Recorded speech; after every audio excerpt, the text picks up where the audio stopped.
All systems go. Clear for liftoff.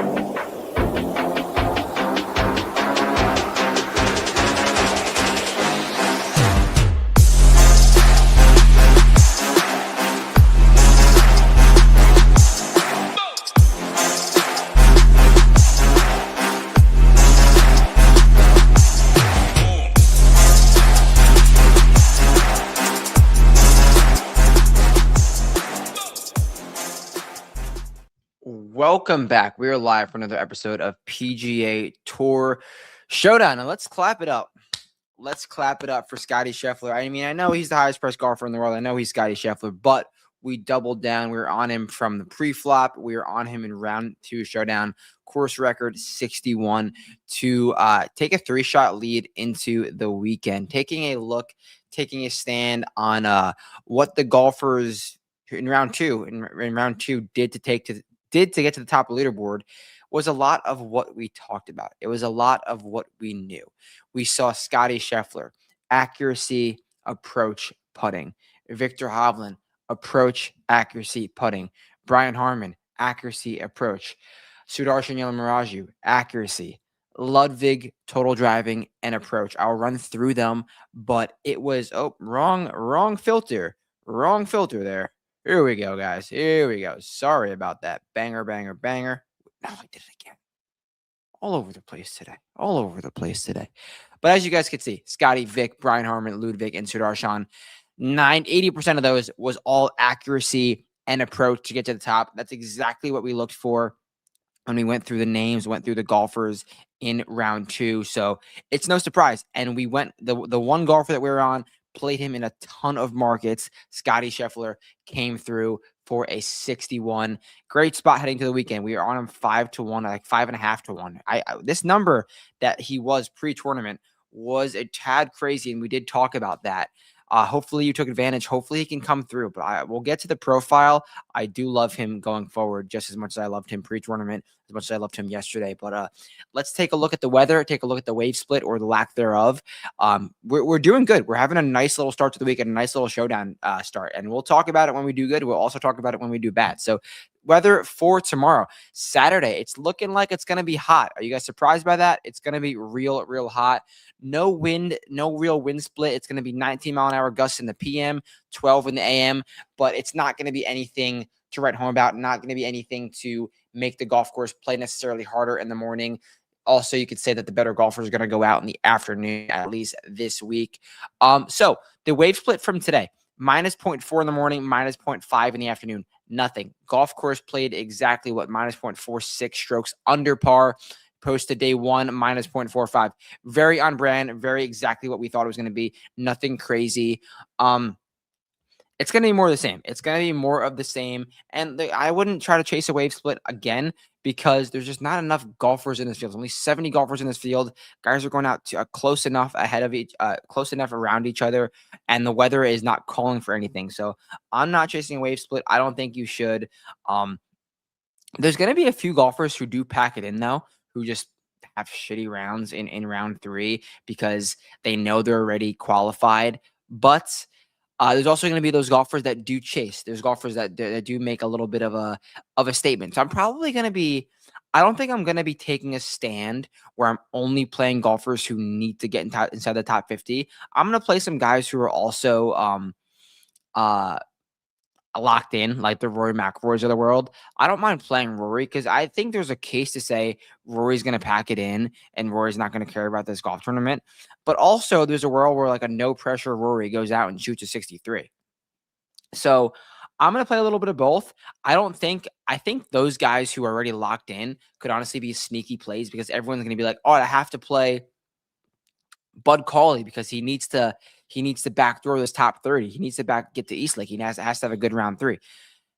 He has to. It doesn't mean he's going to, and it's going to be, everyone knows that. So the ownership's going to get inflated. So I'm going to play a mixture of guys that need it and guys that the guys that don't need it in terms of the morning. So looking at contest selection for tomorrow, I'm kind of digging with this cheap contest, $3, 5 max, $750 hybrid, $80 up top, and that $8 10%.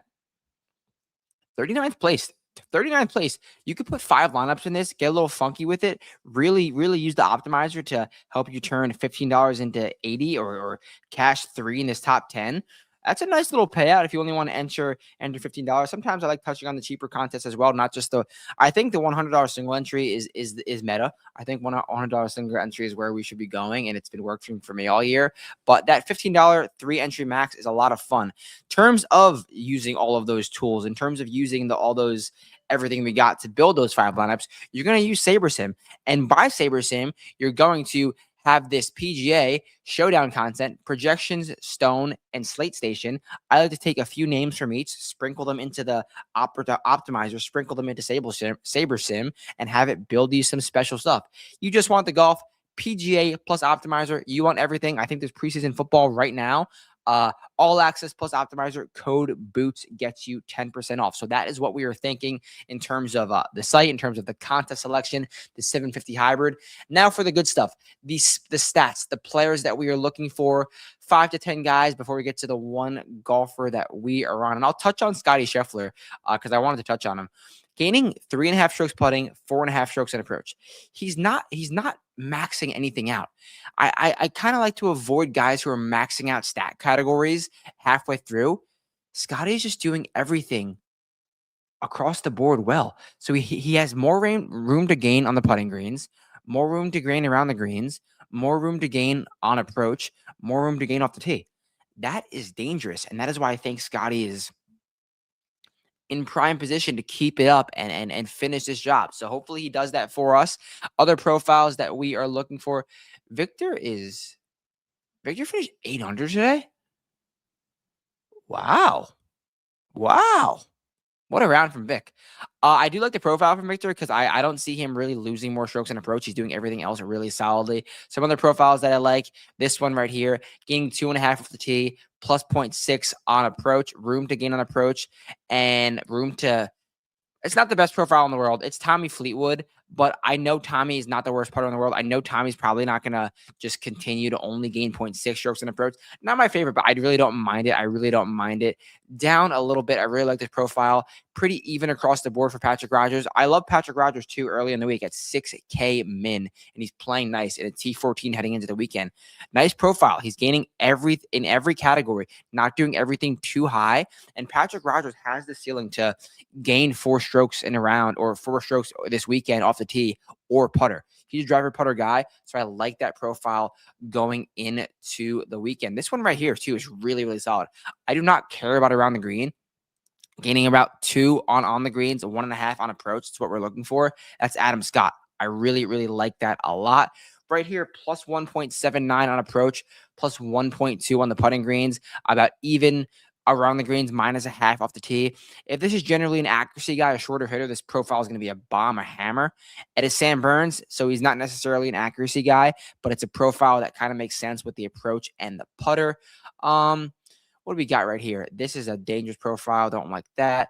Who is this? Plus 3.5 on approach, plus 0.2 off the tee. Losing a stroke around the green, don't care. Losing a stroke and a half on the putting greens. Can they find something with the putter? Who is that? That Kurt Kitayama. Not someone who I really trust with the putter. Don't know if I love that. This is a profile I don't mind. Plus 7.4 on approach, minus 0.3 on the greens, basically even around the greens. That is Harry Hall, and we know he can gain strokes with the putter any given week. So I'm liking that profile a lot. Down the board a little bit. I want to touch on this profile right here. Minus 6.6 strokes on approach, about even everywhere else. Who is this? Eric Cole. Now, Eric Cole is not the greatest ball striker in the world, but he's not going to lose 12 strokes on approach. And the one thing that Eric Cole does really well is backdoor things. Eric Cole backdoors things. So I don't mind him at 4 over par, shooting something, because Eric Cole can just go crazy low. And he's one of those guys who needs it. Currently, right now, Eric Cole, we'll do some research and see where he is in the FedEx Cup. Currently, Eric Cole is probably like 55. That's my guess.